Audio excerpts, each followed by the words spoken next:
Boa noite, meus amados irmãos. Aqui quem fala é o irmão Vinícius, amém. Bom dia se está de dia para você, né?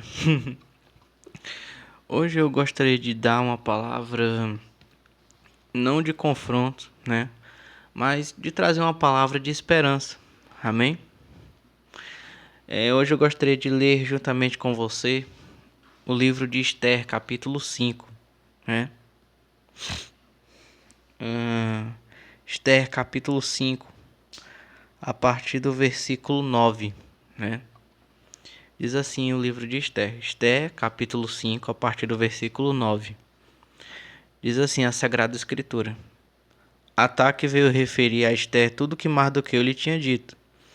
Ela ordenou-lhe que dissesse a Mardoqueu: todos os servos do rei e todas as províncias que estão debaixo do seu domínio sabem que se alguém, homem ou mulher, entrar sem ser chamado na câmara do rei, no mesmo ponto, sem remissão alguma, é morto, exceto se o rei estender para ele o seu cetro de ouro, em sinal de clemência, e lhe salvar assim a vida. Como poderei eu, pois, ir ter com o rei, quando há já 30 dias que ele me não chama para junto de si? Né? Então, a questão é que Esther precisava pedir pela vida do povo judeu ao rei. Só que na lei do reino onde Esther estava, era proibido se aproximar do rei sem autorização. E Esther poderia ser morta, apesar de ser rainha, só pelo fato de chegar próximo ao rei, né?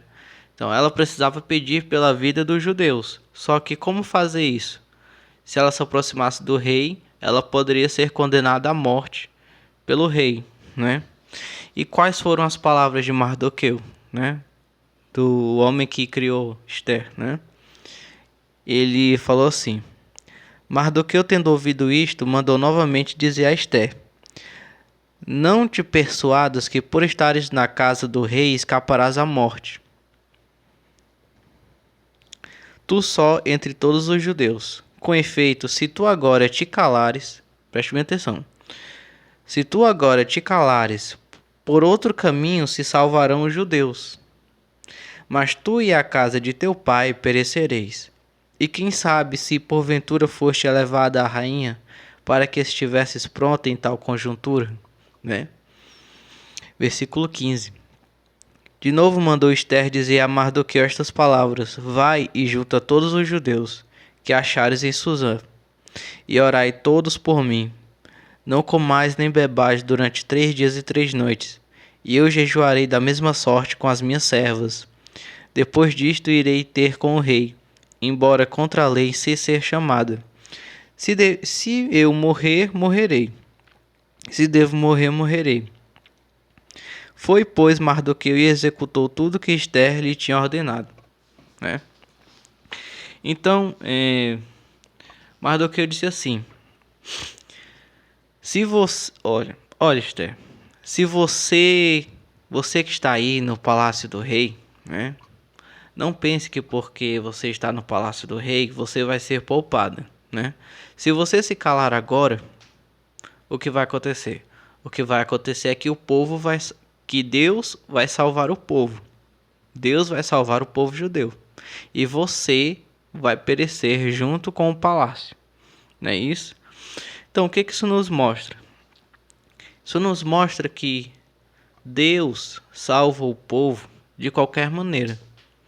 Porque Deus é onipotente, né? Como Deus é onipotente, Ele está no controle de todas as coisas. Nós só perdemos quando deixamos de nos arriscar por Ele, né?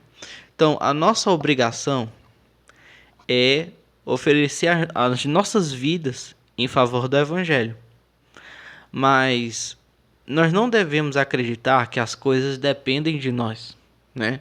Dependem do nosso esforço, dependem da nossa habilidade, né? Se nós não arriscarmos as nossas vidas por Deus, Deus vai salvar o povo de outra maneira, porque Deus é Deus e Ele pode salvar o povo da maneira que Ele quiser, né? Mas se nós deixamos de nos arriscar, deixamos de obedecer a Deus, quem perde é a gente, porque Deus está no controle de todas as coisas. Eu, no passado, já me desesperei por causa da salvação das pessoas, né? Eu fazia de tudo para que as pessoas fossem salvas, né? E eu me desesperei no passado, mas eu não faço mais isso hoje, porque eu sei que Deus vai salvar o povo de qualquer maneira.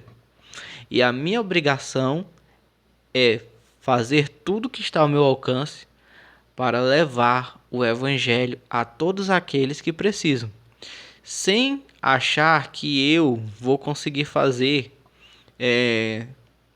tudo, né? Mas sim confiando em Deus.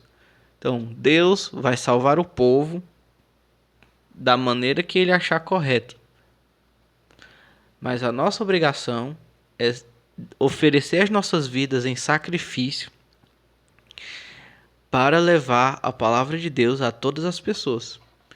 Então, não existe necessidade de nós nos desesperarmos, né? Você pode estar dizendo assim, Vinícius, então se Deus vai salvar o povo de qualquer maneira, então por que a gente vai se arriscar? Porque Deus mandou fazer isso. E se a gente não fizer, o povo vai ser salvo e nós vamos perecer. Foram essas as palavras de Mardoqueu. Mardoqueu disse, não pense que porque você está no palácio do rei, você vai ser poupada. Se você se calar, Deus vai salvar o povo de outra maneira. E você vai perecer. Então Esther, ouvindo essas palavras de Mardoqueu, ela disse, façam oração por mim. Jejuem. E eu vou jejuar também. Então nós temos que nos preparar com jejum e oração. Temos que oferecer as nossas vidas em sacrifício para a salvação das almas, mas sem nos desesperar, sem jamais perder a esperança, porque o pastor desse povo é Deus. Amém? E Deus pode todas as coisas. Então, nós vamos fazer tudo que está ao nosso alcance, pelo bem das pessoas, mas sem perder as esperanças, sem nos desesperar, sabendo que a salvação vem de Deus e Ele pode todas as coisas. Amém? Então, não se preocupe com o que você vê de errado por aí, né? Em vários lugares. Não se preocupe com isso. Deus vai salvar o povo. Deus vai salvar todas as pessoas que precisam ser salvas. O que nós podemos fazer é oferecer as nossas vidas para levar o bem ao máximo de pessoas que estão ao nosso alcance. Amém? Então, fique calmo, né? Ame o seu próximo da maneira como o Evangelho disse para se fazer, né? E confie em Deus, que Deus vai fazer por todos nós. Amém? Deus abençoe você, Deus abençoe sua família, em nome do nosso Senhor Jesus Cristo. Amém.